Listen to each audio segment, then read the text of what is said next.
Mən Cəfərov Əmrah, 1972-ci il təvəllüdlüyəm, ixtisasca iqtisadçıyam. 2 övladım var.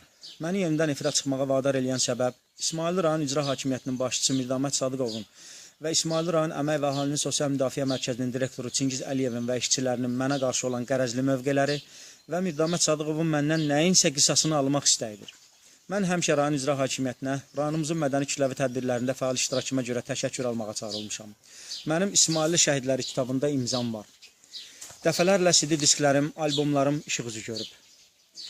Rayon Şən və Hacı Cavablar klubunun kapitanı olmuşam. Niyal Xalq Çalğı Alətləri ansamblının solistlərindən biri olmuşam. El sənətkarıyam. Mənsiz rayonumuzda Novruz şənliyi keçirilməyib. Bu gün isə başqa cürdür. Mirdamət Sadıqov rayonumuza icra başçısı təyin olunandan mənim qara günlərimin sayı çoxaldı. İş tapıram əlimdən alır, qəbuluna gedirəm lağa qoyur. Məni rayonumuzda keçirilən dövlət məmurlarının vətəndaşları qəbullarına buraxdırmır. Məni həbsdə elətdirdi. Bu barədə Azərbaycan saatında məlumat verildi. Rüşvətxorları müdafiə edir və bu səbəbdəndir ki, 20 gündən çoxdur mənim həyətimə verilən qaz xətti kəsilib. Məndən nəyinsə qisasını alır. Dediklərimə sübut və açıqlama verirəm. 2013-cü ilin aprel-may ayı idi. Rayon Mədəniyyət Evində əmək yarmarkası keçirildi və cəmaata 465 deyilənlərə görə iş yeri təklif olundu. Mənsə oradan əliboş yola salındım. 2-3 gündən sonra Mirdamət Sadıqovun qəbuluna yazıldım. İşlə təmin olmağımı və haqsız olaraq kəsilmiş ünvanlı sosial yardımımın bərpasını xahiş elədim və bildirdim ki, istənilən işlə təminlərsə razıyam. Qarolçu, bağban, paştalyon, yüngül fiziki işlə təmin eləsə qəbulumdur. Ağır fiziki işə gücüm çatmır, çünki osteonevrotik sindromdan əziyyət çəkirəm. Böyrəyimdə də yara var. Mirdamət Sadıqov əvvəlcə məni tanımadı və mülayim tərzdə oğul, get sən bir iş yeri tap, mən səni həmin iş yerinə təyin eləyim dedi. Nəzərinizə çatdırıram ki, mən rayonda yetərincə tanınan bir adamam. Atamı isə rayonda uşaqdan böyüyə hamı Seyid, Ocaq kimi tanıyır və hörmət edilir. Təşəkkür eləyib qapıdan çıxmaq istədim. Mirdamət Sadıqov yanında əyləşən köməkçisindən soruşdu ki, bu kimdir? Köməkçi cavab verdi ki, filan kəsin oğludur. Və Mirdamət Sadıqov bu sözdən əsəbləşdi, möhkəm səslə qışqıraraq, nə? Aparın, basın, bunu yandırdıqları binada kubik daşsın kəlmələrini işlətdi. Mən bina yandırmışam. Üzə vurmadım. Regional kanalların birində müəyyən səbəblərə görə adını çəkmirəm. Özümə xəbər müxbiri kimi bir iş yeri elədim. Lakin sonradan eşitdim ki, özünü mənə dost eləyən, məndən bu kanal haqqında məlumat toplayan və bu barədə heç bir məlumatı olmayan bir nəfər mənim yerimə göz dikib və Mirdamət Sadıqovun köməyi ilə mənim yerimə həmin telekanala işə götürülüb. Mən yenidən Mirdamət Sadıqovun qəbulunda oldum və soruşdum ki, mənə dediniz iş tapdım, mənim yerimə başqasını niyə göndərirsiniz? Gözləyirdim ki, deyəcək mənlik deyil. O isə əcəb eləmişəm deyərək bilirsiniz neynədir? Rayonun bütün vəzifəli şəxslərinin və qabula gələn 30-35 nəfər cəmaatın qarşısında mənə dedi ki, gəl sənə bir sual verəcəm, tapsan səni yerimə icra başçı təyin eləyəcəm. Üzün cəmaata tutub bir daha, siz də şahid olun ki, sualıma cavab versə, bunu icra başçı eləyəcəm dedi və mənə çox gülməli bir ibtidai sinif sualı verdi. Mən o suala cavab verməyi özümə ar bildim və ona İcra başçısını Azərbaycan Respublikasının prezidenti, Ali Baş Komandan cənab İlham Əliyev təyin eləyir sözlərini çatdıraraq otaqdan çıxdım. Mirdamət Sadıqov İsmaildə qəbulunda olan hamı ilə belə lağlağı eləyir və hətta bütün İsmaili cəmaatı da bunu bilir. Mənim yanımda hamının içində qəbula gələn qadınlara belə elə sözlər deyib ki, efirdən utanıram çatdırmağa sizlərə. Bunu keçən dəfə müxbiriniz də efirdən səsləndirdi bu ifadəni. Yerlimizdir deyənə heç kim də səsini çıxartmır.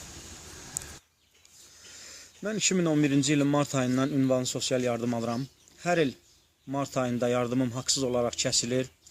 Nazirliklərə və başqa idarələrə müraciət eləyəndən sonra mənim sosial yardımım bərpa olunub. 2014-cü ilin mart ayından isə yardımım kəsildi və bərpa olunmadı. Hər dəfədə İsmayıllı rayon Əmək və Əhalinin Sosial Müdafiəsi Mərkəzinə qarşı etirazımı bildirəndə qarşımda Mirdamət Sadıqovu bildim, gördüm və həmin idarənin işçilər də bunun o tərəfindən həyata keçirildiyini bildirdilər ki, bizə Mirdamət Sadıqov göstərişi belə verib, biz də belə eləyirik. Mən bunları yeri gəlsə sübut da eləyə bilərəm. Mən cənab prezidentin 21 oktyabr 2005-ci il tarixli qərarına əsasən mənə düşən sosial yardımı tam ala bilmirəm. Məndən rüşvət istəyirlər. Bu barədə Korrupsiya ilə Mübarizə İdarəsinə, Baş prokurorumuz Zakir Qaralova Əmək və Əhalinin Sosial Müdafiəsi Nazirliyinə, Şəki Apellyasiya Məhkəməsinə CD disk təqdim eləmişəm. 15 avqust 2013-cü ildə baş prokuror Zakir Qaralova şəxsən təqdim eləmişəm bu diski.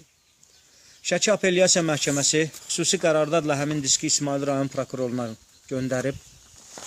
Orada da məndən 2 dəfə izahat alıblar. Amma hər dəfə də İsmayıl rayon prokurorluğundan cavab almağa getsəm də cavab ala bilməmişəm. Bunun nəticəsi barədə heç bir məlumatım yoxdur. Hələ də bu qərardat haqqında nə qərar çıxarılıb, mənə məlumat verilməyib. Özünüz baxın, belə imtina qərarı olar. İmtina qərarı əllə yazılmamalıdır. Əllə yazılıb. 3.3.1 maddəsi əllə yazılıb ki, bu maddəyə görə mənim ünvanlı sosial yardımım kəsilib. Hansı ki, bu maddə bu kağıza, bu qərarda da tikilməli idi və əsaslandırılmalı idi. Güya mənim texnikam var, güya mənim kommunal xidmətlərə görə xərcim yoxdur, 0 yazıblar burada. Mən sizə texnikamı göstərim, mənim hansı texnikam var. Budur, bu da mənim texnikam. Gördüyünüz kimi bir velosiped. O zaman belə çıxır ki, bu cücələr və toyuq da mənim qoyun sürülərim və dəvəmdir. Mən heç bir yerdə işləmədiyim halda, mənim adımdan yalandan məbləğ yazıblar. Mənim özümün işsiz statusum olub. 19765 nömrəli kağızda qeydiyyatda olmuşam. Bu mənim işsiz statusluğumu təsdiq edən sənəd.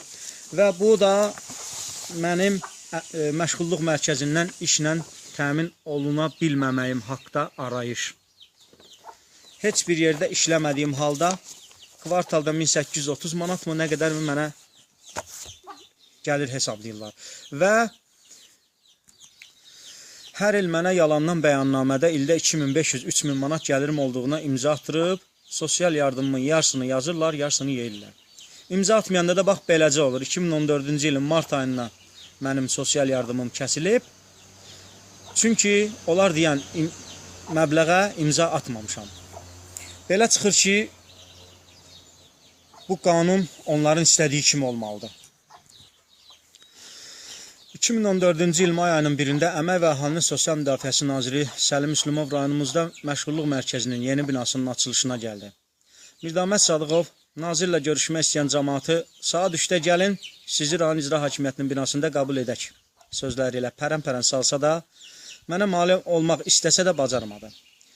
Mirdamət Sadıqovun 2 mavini qolumdan tutub zorla saxlamaq istəsələr də əllərindən çıxıb nazirə sarı qaçdım. Bir polis nəfəri ədəb ərkanla mənim sakit tərzdə nazirlə görüşümü təmin etdi. Adını bilmirəm, çox sağ olsun. Nazirə sosial yardımımın haqsız olaraq kəsildiyini və iş tapa bilmədiyimi dedim. O da öz növbəsində ilk əvvəl İsmayıl rayon Əmək və Əhalinin Sosial Müdafiə Mərkəzinin müdiri Çingiz Əliyevdən nəyə görə mənim sosial yardımımı kəsdiyini soruşdu. Çingiz Əliyev də ağ yalan işlətdi ki, cənab nazir, işdən imtina kağızı var. İşlə təmin eləyirik, iş istəmir. Lakin mənsə bunun ağ yalan olduğunu bildirdim və o kağızın tapılıb gətirilməsini tələb elədim. O kağız tapılmadı və cənab nazir bu sözün yalan olduğunu gördü. Sakit tərzdə qoluma girdi və gəl səni işlə təmin eləyəcəm dedi. Mehribanlıqla orada təşkil olunmuş yarmarkaya apardı və məni mühasib işi ilə təmin elədi.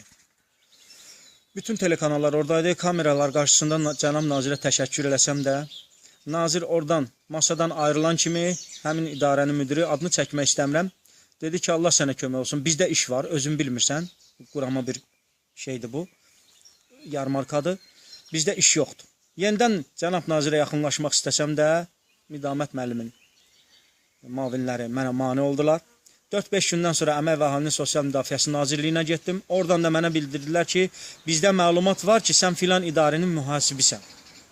2014-cü il 25 iyul tarixdə Şəki şəhərində cənab Səlim Müslümovun qəbulunda oldum. Özü də mənə dedi ki, bəs mən səni işlə təmin eləmişəm. Dedilər, özün işləmək istəməmsən. Mən bunun ağ yalan olduğunu bildirdim. Səlim Müslümov dedi ki, get iş problemini həll elə, özünə münasib bir iş tap, sənə yardım yazılmağına köməklik eləyəcəm. 16 may 2014-cü il tarixdə telekanalların birində canlı yayımda bu barədə danışmaq istəsəm də sözümü kəsdilər və mikrofonu əlimdən aldılar. Növbəti verilişdə 23 mart tarixli verilişə məni dəvət elədilər, lakin həmin verilişə gələrkən məni verilişə buraxmadılar və məlumatım oldu ki, bu da rayon icra hakimiyyətindən olan bir tapşırıqdır. Yenidən Nazirliyə müraciət eləmişdim. Əmək və Əhalinin Sosial Müdafiəsi Nazirliyindən mənə 2014-cü il 17 iyul tarixli belə bir məktub gəldi. Məktubda deyilir ki, iş probleminizi həll etdikdən sonra İsmail rayon Əmək və Əhalinin Sosial Müdafiəsi Mərkəzinə yaxınlaşın və sizə sosial yardım yazılacaq. Mən həmin bu məktubu İsmail rayon Əmək və Əhalinin Sosial Müdafiəsi Mərkəzinin direktoru Çingiz Əliyevə göstərəndə dedi ki, bu məktub çox savadsız surətdə yazılıb. Bu barədə Əmək və Əhalinin Sosial Müdafiəsi Nazirliyində xidmət rəisi Çingiz Əliyevin qəbulunda olarkən ona məlumat verdim.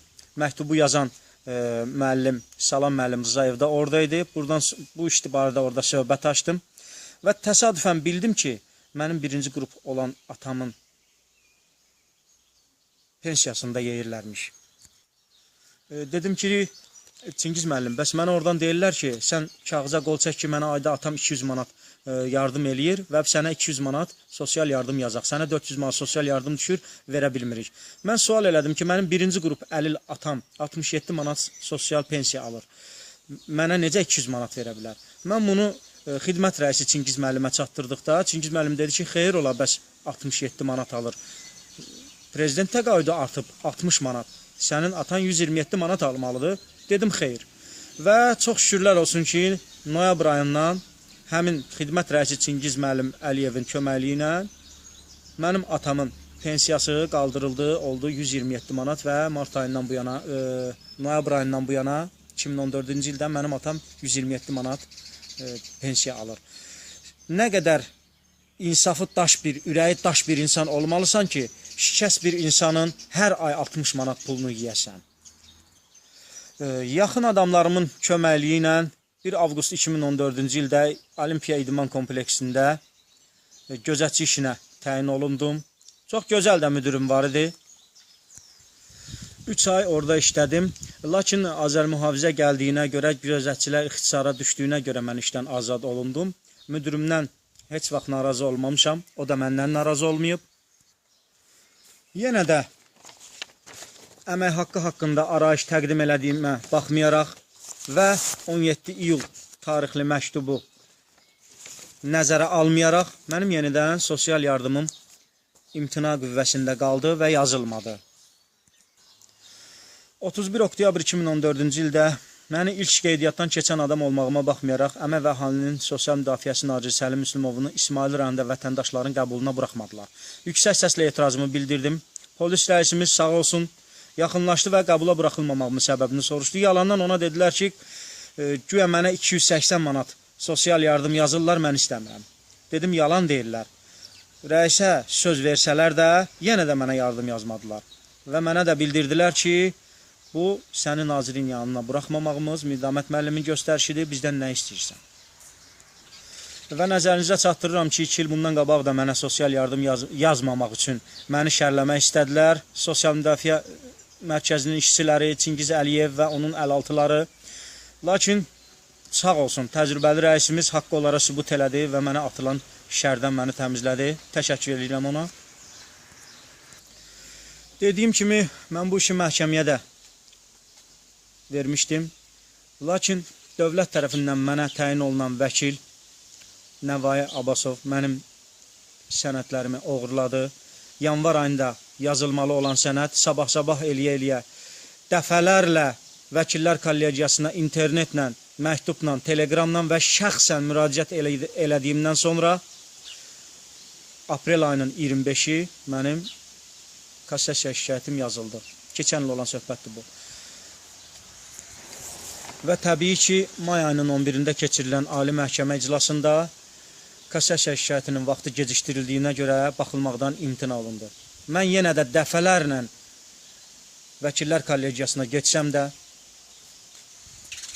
Fərhad müəllim Nəcəfov açıq-aşkar dedi ki, Nəvai müəllimə gücümüz çatmır. Onu zəng eləyib çağırdılar vəkillər kollegiyasına, yanımda telefondan və çağırandan sonra da mənə dedilər ki, bilirik ki, gəlməyəcək.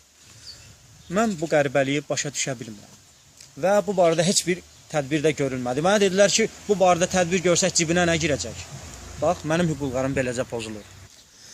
Və dekabr ayının 28-dən 2014-cü il dekabr ayının 28-dən 2015-ci il yanvar ayının 6-sına qədər iş günü, dərs günü olmayıb. Yanvar ayının 6-sı səhər tezdən 1-ci sinifdə oxuyan oğlumu məktəbə aparıb müəlliməyə təhvil verib çölə çıxarkən bir polis nəfəri yaxınlaşdı ki, rəis səni çağırır. Səbəbini soruşanda dedi, deyəsən telegram vurmuşsan prezidentə. Lakin polis şöbəsinə daxil olanda başqa ab-hava ilə qarşılaşdım. İsmail rayon Əmək və Əhalinin Sosial Müdafiə Mərkəzinin işçiləri o ki var mənim barəmdə şər yaxmışdılar mənə. O ki var yalan danışmışdılar. İşi göndərdilər məhkəməyə. Məhkəmədə də üzümə durdular. Lakin onların işçilərindən biri dedi ki, mən bu adamı orada görməmişəm. Güya mən bir həftədir gedib orada iflic vəziyyətinə salmışam işi. Güya məni oradan gətirəndə bir neçə polis nəfərinin gücü çatmayıb, bir neçə polis nəfər də əlavə qüvvəyə ehtiyac olub gətiriblər. Həbsdən çıxandan sonra məhkəmənin hökmünü aldım. Burada mən ruslar demiş, apasni residivist kimi göstərilmişəm. Gərək oxuyub biləsən ki, burada mənim haqqımda nələr yazılıb. Mənə 14 maddə ilə ittiham irəli sürülmüşdü. 357, 360, 362-dən 365-ə, 423-dən 427-yə, 430-dan 432-yə. Sonra 296-cı maddəsində nəzərdə tutulan inzibati xətanı törətməkdə təqsirli bilinib 3 gün müddətinə inzibati həbs edildim. Bu sənəddə belə yazılıb, amma hansı ki mənə həbs cəzasını verdilər nəyə görə? Güya İsmail rayon Əmək və Əhalinin Sosial Müdafiə Mərkəzinin direktoru Çingiz Əliyev küçədən keçərkən ondan bir neçə metr aralıda olmuşam və yerə tüpürmüşəm. Bu sizin Azərbaycan saatı verilişində də açıq aydın göstərildi. Mən həbsdə də aclıq elan elədim və o vaxtda mənim gözlərimdə də problem əmələ gəlib. Demək ki, noyabr ayından çox çək-sevirdən sonra mənim özümə yazdırdığım sosial yardımın yarısını da olsa yazdırmışam. Bunu bacardığıma görə məndən beləcə qisas aldılar. Bu il yanvar ayının axırında cənab prezidentimizə və Respublikamızın baş prokuroru cənab Zakir Qaralova telegramlar vurdum Qəbələ rayonundan ki, məni qəbul eləsin. Və mənə xəbər gəldi ki, fevral ayının 13-də baş prokuror cənab Zakir Qaralov İsmailli, Şamaxı və bir neçə belə rayonun vətəndaşlarını qəbul eləyəcək. Mən rayonumuzun prokuroruna müraciət etsəm də məni qəbula yazmadılar. Hətta Bakıya baş prokurorluğa da getdim, məni qəbula yazmadılar. Oradan mənə istiqamət verdilər ki, Şamaxıya get 12-sində fevralın bizim əməkdaşlar orada olacaq, dərdini deyərsən qəbula yazılarsan. Orada getdim, qəbula yazıla bilmədim, tanış simalar, tanış tapşırılmalar. Nəzərinizə çatdırım ki, cənab baş prokurorun İsmail rayonunda olan qəbuluna da məni buraxmamışdılar. Lakin ondan qabaq 2013-cü il avqust ayının 16-sında mən Ağsu rayonunda olan qəbulunda olmuşdum. Deyirlər, ikinci dəfə qəbul yoxdur. Bir adamın qəbuluna bir dəfə girdin, ikinci dəfə girə bilməzsən. Xeyr ola, mən belə bir qanun görməmişəm. Keçən dəfə cənab baş prokurorun verdiyi sərincama əməl etməmişsiniz. Ona görə məni qorxdunuz, bu dəfə qəbula buraxmadınız. Və bir neçə gündən sonra Mirdamət müəllim məni qəbuluna çağırdı və prezidentə bir daha telegram vurmamağımı xahiş elədi. Məsləhət verdi, daha doğrusu gəlin belə danışaq. Mən də ona dedim ki, mən başqa heç nə istəmirəm. Mənim 7 aylıq sosial yardımım kəsilib, mən vaqonda qalıram. Ailə vəziyyətimi efirdən açıqlamaq istəmirəm, çox acınacaqlı vəziyyətdəyəm. Mənim 7 aylıq sosial yardımımı haqsız olaraq kəsiblər, onu mən almalıyam. Qəbulda da Çingiz Əliyev orada olarkən az qalmışdı boynunu alsın ki, bəli, ödəyəcəm. Mən onun boynuna qoymuşdum ki, bəli, bu pulu kəsmirsən, ödəməlisən. Mirdamət Sadıqov qayıtıb demişdi ki, hardan ödəsin? Demək, burada da bilavasitə sizin sözünüz rol oynadı. Məni qəbula çağırdığı gün ki, ikimiz oturduq, söhbət elədik. 3 nəfərdik, daha doğrusu, bir nümayəndə də vardı. Cənab nazirə zəng elədi. Cənab nazir Səlim Müslümov dedi ki, bir daha o sənədləri mənə göndərin, araşdırım və haqsızdırsa, haqsız kəsilibsə bu adam pulunu ödəyim. Və həmin anda Mirdamət müəllim məni səhərsi gün keçiriləcək iclasa da dəvət elədi, dedi, ora iclasa gəl, Kənd Təsərrüfatı Nazirliyindən nümayəndə olacaq, biz sənə iş təklif edəcəyik. Həmin iclasa da gəldim, iclas qutarandan sonra məni loru dildə desək, Kamarxoza işə götürdülər, daha doğrusu təyin elədilər, gülünc də olsa deyəcəm, bir dana güdən vəzifəsinə.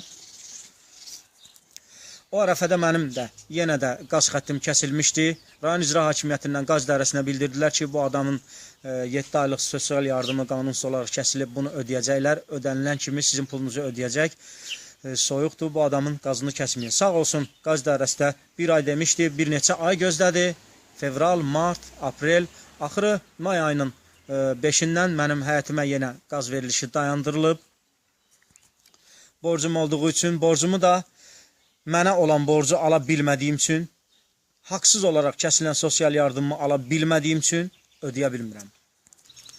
Bir neçə gündür də yenə də rayon icra hakimiyyətinə gedib gəlməkdən ayaqlarım qabar olub desəm də, neçə nümayəndəsi ilə mavinindən tutmuş işçisinə qədər hamısına dərdimi çatdırsam da, məni yenidən nə Mirdamət müəllimlə görüşdürmədilər ki, son dəfə mən ona sözümü deyim və nə də qaz xəttim hələ də açılmayıb. Mən bunu sizə göstərə bilərəm.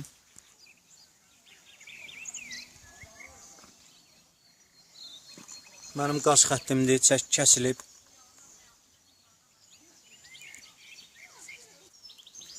Mən dəfələrlə cənab prezidentə müraciət eləmişəm. Telegramlar vurmuşam, məktublar göndərmişəm, hamısını götüzdürürlər.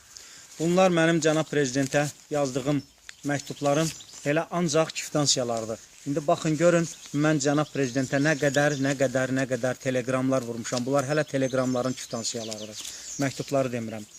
Necə olur ki, mən hansısa bir gün, səhər saat 10-un yarısı 10-da cənab prezidentə telegram vururam. Həmin günün gün ortası saat 1-də məni rayon icra hakimiyyətinə çağırırlar və deyirlər ki, telegramın bizə göndərilib. 2 saata bu Bakıya necə gedir, gəlir, mənə çox qəribədir. Amma tutaq ki, lap gedir, gəlir. Soruşuram, niyə həll eləmirsiniz? Deyirlər, səlahiyyətimizdə deyil. Yaxşı, səlahiyyətinizdə olmayan şeyi sizə niyə göndərirlər? Bunlar hamısı mənim yazdığım məktublardır. Görürsünüz. Hələ 10%-dir. Və mən hələ ki, qanuni yolla haqqımı tələb edirəm. Allah uzaq eləsin, mən öz fikrimlə hərəkət eləmək istəsəm, mən başqa yollara əl atsam, qarşımda kimsə dayana bilməz. Mən İmam Hüseyin məktəbi keçən bir insanam. 43 yaşım var, 22 ildir namazdayım. Allahdan başqa kimsədən qorxacağım yoxdur. Mən yanvar ayının 6-sı həbs olunarkən, məhkəmə iclası yanvar ayının 6-sından 7-sinə saxlanıldı. Ona görə ki, mən məhkəməyə dedim, bir gün məhkəməni təxirə salın, mən sizə sənədlər təqdim edeyim. Çingiz Əliyevin qohum əqrabaları, vəzifədə olan qohum əqrabaları, maşını olanları, hamısı ünvanlı sosial yardım alır. Bu haqda mən sizə sənədlər, sübutlar təqdim eləmək istəyirəm. Sağ olsun, hakim anlayış göstərdi, saxladılar məhkəməni sabaha. 7 yanvar 2015-ci il tarixdə mən həmin sənədləri məhkəməyə təqdim etsəm də, ehtiyac yoxdur deyib heç baxmadılar və mənə bildiyiniz kimi 3 sutka həbs cəzası verdilər.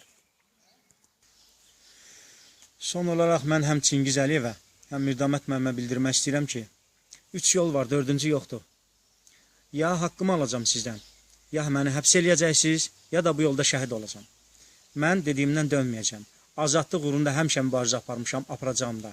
Azərbaycan dövlətinə və dövlətçiliyinə canım qurban, yeri gəlsə ikinci dəfə cəbhəyə gedib canımı qurban eləyərəm. Mən heç vaxt dövlətimizə və dövlətçiliyimizə qarşı kəlmə belə işlətməmişəm, bir nöqtə, bir hərf belə ifadə işlətməmişəm, işlətmərəm də və yenə deyirəm, yeri gəlsə həyatımdan, evimdən, eşiyimdən belə keçərəm vətənimin azadlığı üçün. Məni sərt hərəkət eləməyə qoymayan, mənim sərt hərəkətlərimə mane olan o 2 balamdır ki, mən onları saxlamaq istəyirəm.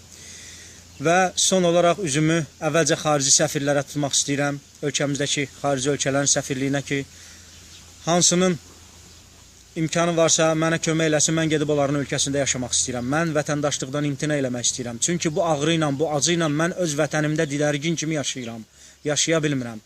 Və son olaraq, hörmətli cənab prezidentimizə müraciət edirəm ki, hörmətli cənab prezident, cəmaatı mənim günümə salırlar, cəmaatda ikrah hissi yaradırlar. Sonra da deyirlər ki, filan kəs residivistdir, filan kəs qaçdı, filan yerə qoşuldu, filan qruplaşmaya qoşuldu. Mən dövlətimizə qarşı deyil, dövlətimizdəki rüşvətxor məmurlara qarşıyam. Dövlətimizin gözəl məmurları da var. Niyə bir dəfə İşıq İdarəsindən şikayət eləmirəm? Niyə bir dəfə gedib rəisimizdən şikayət eləmirəm? Çünki bunlardan şikayətim yoxdur. Dövlətimizdə müsbət məmurlar da var. Mən mənfi məmurlardan bezmişəm. Mən ona görə bu çıxışı yazdım. Yenə də deyirəm, heç bir şeydən qorxmuram və gözümün altına da almışam ki, bu çıxışdan sonra məni ya həbs eləyərlər, ya aradan götürərlər. Heç nədən qorxmuram, heç kimdən qorxmuram. Var olsun Azərbaycan, yaşasın Azərbaycan Respublikası, yaşasın azadlıq.